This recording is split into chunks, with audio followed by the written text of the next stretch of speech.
guest today is Russian musician Kate NV, a member of the Moscow-based post-punk band Glintshake. Her solo work, which is mainly what we spoke about on this podcast, is mainly electronic, much brighter, and draws a lot from Japanese pop music. You are a multidisciplinary creative person. You do music and illustration, and you are a student of architecture. Yes. So I'd kind of like to know, which was your first thing you picked up as a child? What did you start out with in terms of being a creative person? Whoa, it's a very cool question. So I remember myself since I was very little, like literally 2 years old. And me and my family, we just moved to a new apartment because we used to live with my grandmother.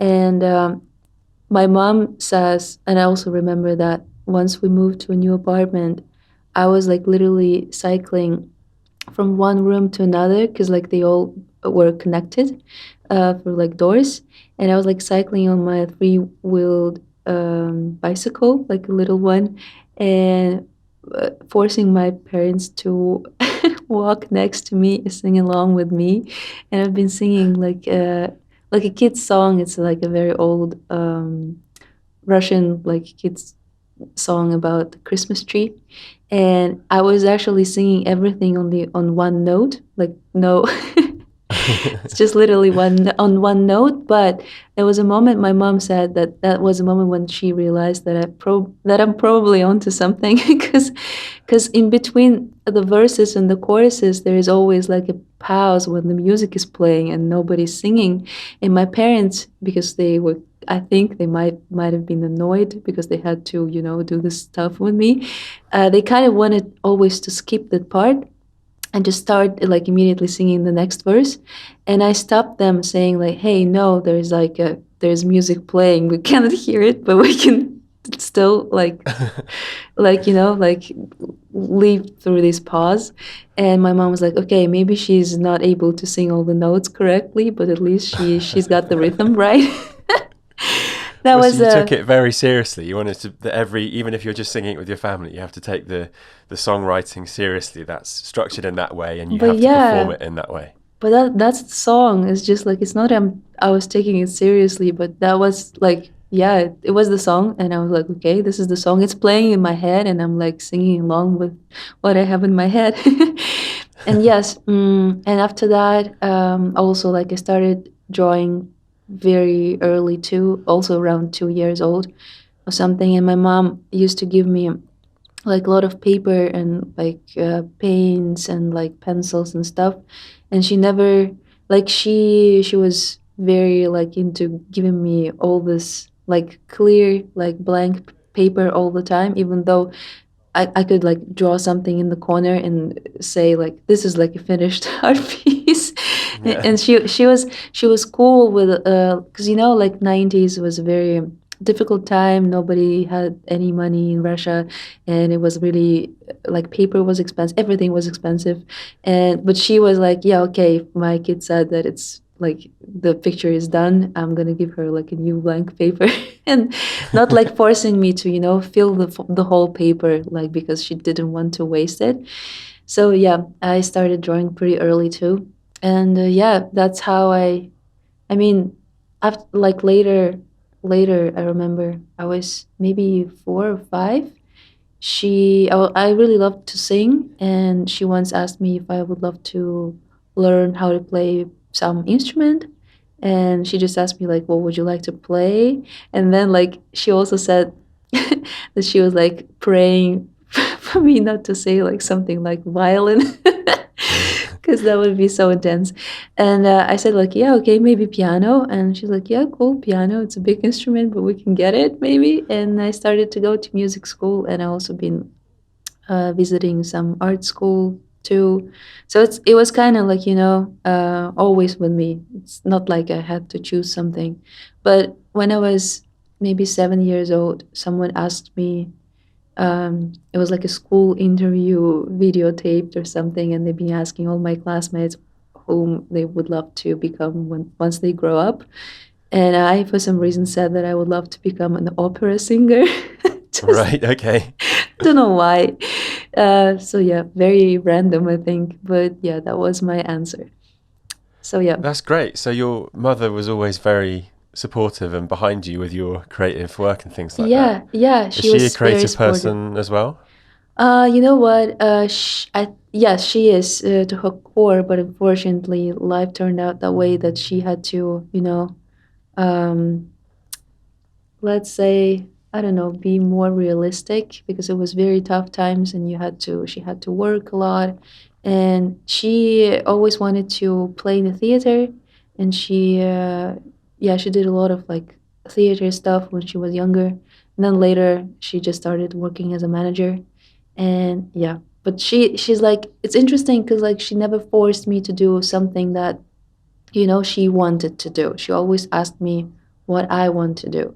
That's why I was always like very, became really conscious about what I actually want from like early years because I always had this question like, what do you want? So I had to think of what I actually want to do. So yeah, that was actually amazing, and I'm really grateful that my mom was really supportive, and she still is. And yeah, just for asking that question, like especially when you're a kid, sometimes people, especially older generations, they used to treat their kids like they don't understand a thing, and my mom was always like asking me before doing something, like yeah. The fact that it sounds like even though you could have, even though you chose piano, you could have chosen violin and she wouldn't have wanted that, but she'd have let you do it because you wanted to do it, which is such a Yeah, nice thing, isn't it? yeah, it's yes, I know that she would be yes, like okay, but I also know that that would be horrible probably.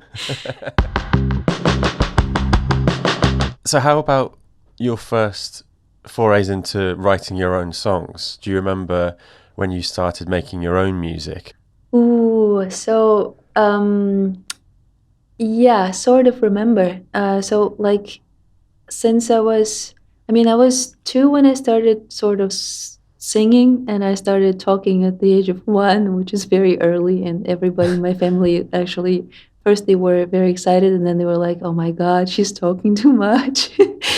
But yeah, but my dad, he had a guitar, acoustic guitar, and he really loved to like he wrote songs, and he started like writing songs for me to perform, and even like in the kindergarten we used to perform there together. Like I was just singing, he was playing guitar, and we even like we attended one contest where we actually won the first prize. I was like 4 or 5 maybe, and yeah, so I like got used to sing along to dad's songs. And then I started going to music school. And in Russia, you start going to music school the same age, like 7, when you start going to a regular school, like Well, it's a primary. separate thing. You don't do music lessons at school. You have to go to a separate building. You have music lessons at school, but it's completely different. And I went to like a let's say professional, because the system in Russia is a little bit different, and you have like 10 years of like regular school, and like you start from primary school, then you go to the rest of the school, and it's like first 3 years is just like you're very little, you learn math and like how to write, and then you like go further, and we don't divide it into like high school or something. It's just like school. And Right. also we have like other schools, like you can go to an art school where you can like study fine arts and like how to draw and like composition and stuff. It's like a separate school, it's like official separate school. And also there's like a music school, and music school means that you actually go there for 8 years. You start at 7 and you study there for 8 years, and after that you can actually apply for college, and after college you can go to a conservatory or something, like literally like music professional university. So like first 8 years of music school, it's like first level, and after that you literally study their composition, all the composers, all the like Austrian, German composers, like Russian composers. Also, just because I'm from Tatarstan, we'll be studying a lot of like Tatar composers, and you learn how to like score stuff. Yeah, you learn how to read this like notations and yeah, scores, and you learn how to play piano. You also have like other lessons for like music theory, like music literature, where you yeah, so it's like a literally full, almost like full-time school. So you go there literally every day after your basic school and you study. And I studied piano first, and then I decided to switch to choir because at some point I think I've been going to piano lessons and studying piano for 2 years, and after that I was like, I told my mom like, I want to sing and I do not sing. I need to go to a choir or something. And she was like, okay, let's just switch like, it's just, how do you say it? It's just, you choose your direction in the beginning and then you can actually switch. And we switched from piano to choir.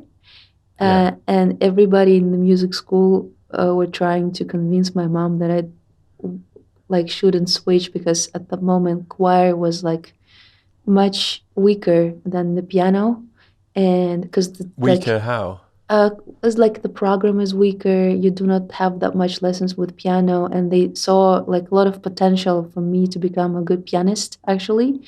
But my piano teacher was insane. Like she was very old, and I was trying. Like I've been asking her, because like I come from that context where my mom always asked me what I want to do, and I came to her like to my teacher saying like I want to play jazz, and she was like no. Well, she And finally found something that she wouldn't let you do. What was the reason behind that?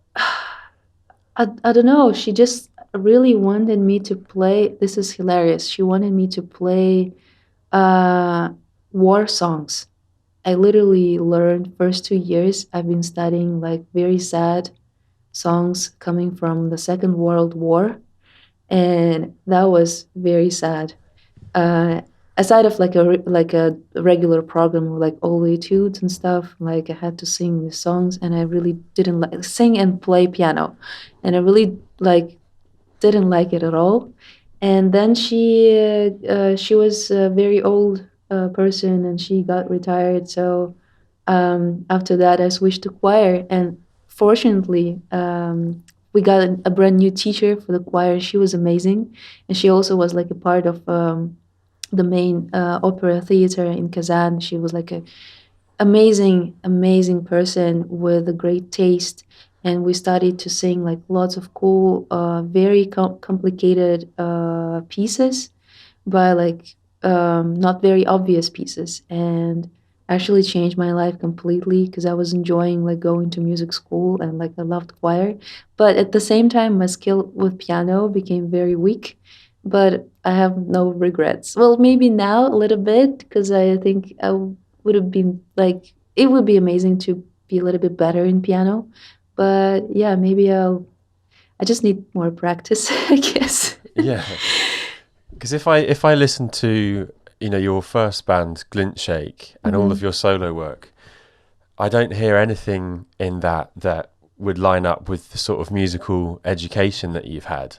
So did you enjoy studying all those composers and the war songs and that kind of thing? Do you have like fond memories of those Of years? course, I love music school. I literally like that was I loved it. Like all of the music that I've been listening for like 10 years or so, it's been like classical music mostly, and my favorite composer since I was like six is Prokofiev, and still to this day I love him. He's like my favorite composer of all times. And I know it sounds cheesy because like everybody knows him. It's almost like to say like I love Tchaikovsky. Okay. But yeah, I mean, I'm such a fan since I was a kid, and that's because I've been studying this music. I haven't been listening even like to a lot of pop music when I was a kid because I was very into classical stuff. But yeah, I don't know. I mean, I can definitely hear like early Clean Shake is very rock, but Gasha, like once we switched to Russian language and like a little bit change the style. It has a lot of influence.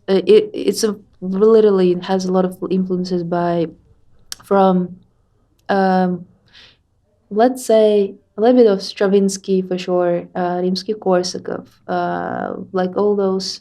I don't know. I mean, Like the Prokofiev. romantic Uh, stuff. mm, yeah, but also like Prokofiev maybe. And we literally one of the ideas was to once like my dream was to perform Peter and Wolf one day as a geisha. We didn't make it, but yeah, we like very into this stuff. And my main collaborator, Zhenya Gorbunov, who's like a guitar player and my ex-boyfriend actually. We were both really into those Russian composers, and we'd be like, trying to somehow, um,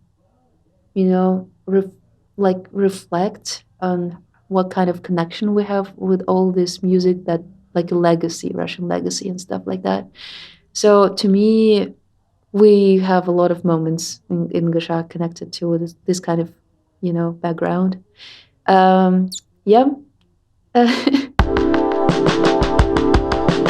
I wanted to know how you went from playing in a band that has like a quite abrasive post-punk sound, like Glintshake, Mhm. to what was the process from going to something like that to your album that came out this year called Wow, which is super bright and colourful, and I think Wow is a great name for it because it kind of, it's everything's bright and sort of playful sounding and melodic, and it's really, yeah, colourful, I think is a good way of describing it. So how did you, that seems like a huge jump. Is there anything in your newer work that you've carried forward from your older work? Uh, Good question. So, like, to me, it's not a real jump because actually the album is kind of old. I finished it in 2019. I mixed it in 2019, and then later we just added one more song, which I created in 2020. So I was Which like, is the new one? like no, like yeah, the newest one is called Don't, and I made it in 2020, but the rest of the album was like done in 2019, and most of the tracks like were created in that area of like 2015, 2016. So like it's like a collection of songs throughout the years.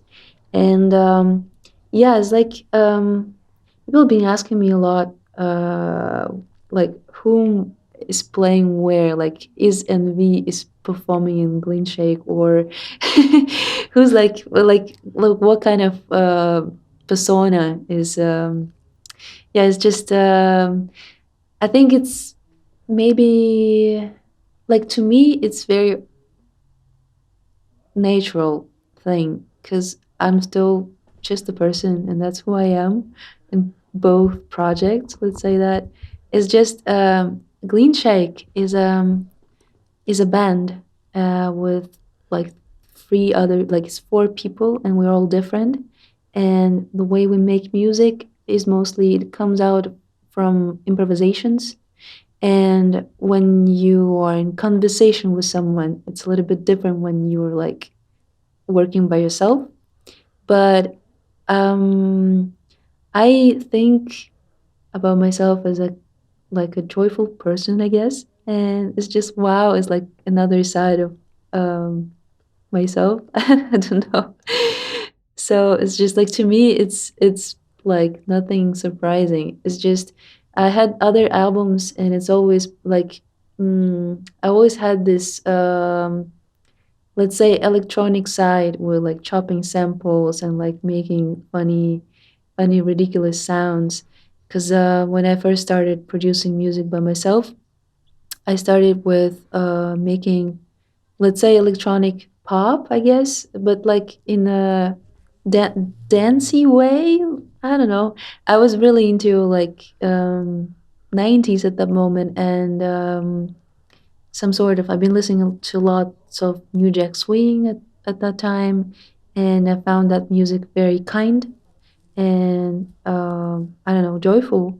And that's how I started like producing my own stuff because I really wanted to hear more music like that. And then I got really into Japanese pop music, and I just realized that it feels like the most relatable thing to me. And what do you like about Japanese pop music? oh, like everything. It's so amazing. It's just, it's surprises me all the time. It's melodies, harmonies, everything is just exciting. And at the same time, the arrangements, they could be very, unexpected in a cool way. And what else I like probably the most about Japanese music is that they never they're not afraid to seem foolish and goofy, and this way of like being so open-minded and free from all like judgment from somebody else. It gives you so many cool opportunities to work with sounds and like to combine them together, or like different parts of the tracks. Even if it's like a pop track, there could be a moment with like a very weird moment, which is right now people probably would consider like it's not gonna work, and it's like it's too weird, and there's never like too weird for this kind of pop, and it's very relatable to me. It's like the highest level of freedom because they literally did what they just wanted to do, and just it feels like they were having a lot of fun. Can you recommend me some Japanese pop music that I could go and listen to? Because I don't actually know. I don't think I can really Ooh. name any. I know like Yellow Magic Orchestra, but that's about 40 years out of date for what you're talking about. You know what? Like, maybe you should start from the record label called Yen, which is actually Yellow Magic Orchestra, and then you should definitely check Haruomi Hosono. He produced so many pop records, literally a lot, and you should check some of that stuff. I would suggest to do 80s first, maybe, because it's like it was like the wildest period. And yeah, so many bands. Like I was recently really into Kidoriko, because they're like very funny, very pop, and at the same time so many unexpected, turns in the arrangements and like in the way they build up the songs. Very inspiring. And also like my all-time favorite record is Expo. It's like the name of the project, and I assume it's just one guy. And this is a very rare record. You actually cannot find it online anywhere, not even on YouTube. But maybe you can download it from Soulseek or something like that, Yeah. from some nerds. And I bet some of them are my friends because like I'm pretty sure. Because literally, when I don't have SoulSeek right now on my laptop, but when I used to have it, literally that was like only one folder that I was sharing like this album or something like that. And it's like the greatest album. It's so bizarre, like insane, and so funny and goofy. Amazing music, and of course some legendary like icons like Miharu Koshi, the band Chakra, Hanua-chan. Lots of like it's just like where I started, but yeah. One thing I really like about musicians and other artists is when they don't just focus on the one discipline they do, they try and build a sort of persona and a world around the art they make. And I think you've really done that with the clothes that you wear, the artwork that your music has, and the sounds. I think it all meshes together very well, and you've built like a little world. So I wanted to know what's your sort of influences for the clothes that you wear and the artwork that you make, because I think your artwork perfectly looks like how your music sounds. What's your influences on your art and your fashion? So yeah, as you said, it actually reflects my music. So each time is just, I think I dive really into the atmosphere of like all of my albums are very different. Sort of. They kind of look similar, and you probably can tell that it was created by the same person, but at the same time, the vibe is different. And just because I think I can say that I feel my music pretty well. So it just naturally comes out of it. So I was like, Room for the Moon was like a fairy tale, and to me, I just came up with this character wearing like a leotard with stars and like a giant red hat. I don't know, it just comes to me. I don't know how to explain it. It just comes to me, and that's it. And with WoW, it was very electronic, and it almost felt like I'm surrounded like I'm surrounded with crazy small characters. It's just very, goofy, very like 2000s, reminding me of Katamari because that game influenced me a lot too. And it's more electronic, and so it's just another type of a fairy tale. It's more, like computerized. I don't know, Yeah. digitalized. So yeah, and I don't know. It just naturally sort of affects me. So I dyed my hair like crazy colors. And I just, there's like a point when you just feel like, yeah, I want to do that with my hair. And it actually reflects my mood at the moment and the music I want to play and make and stuff like that.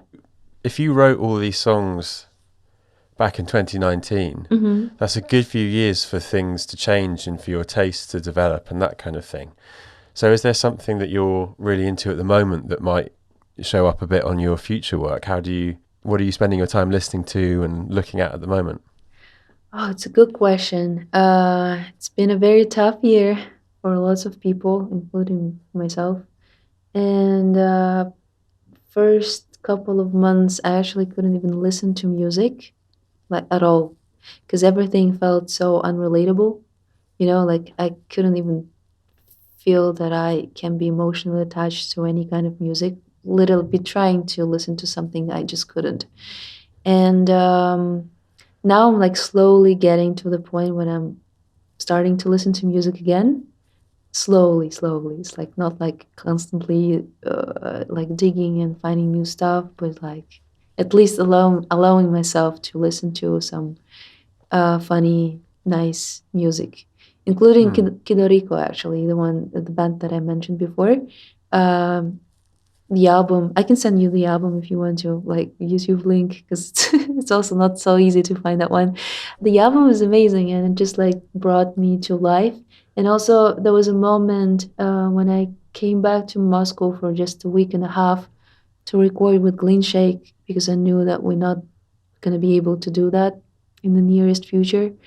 And it was in May. It was very tough, and I spent like this week in Moscow, and I couldn't listen to the music, but I was staying at my friend's apartment, and he has a huge collection of rare vinyl, and he has like a whole shelf with like rare Japanese music from 80s and 70s, and he, of course, he has a record player.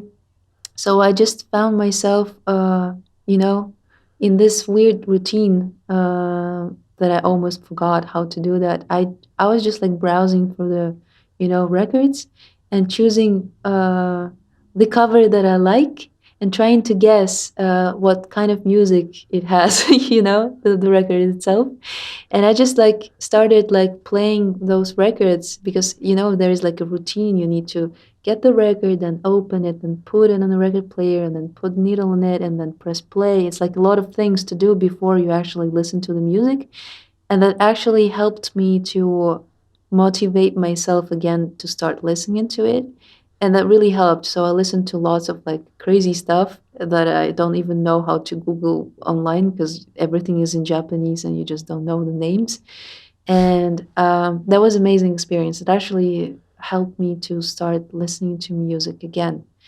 But yeah, it's just I tried to make some new music this fall, and I was kind of concerned that it's probably going to be very sad, or melancholic.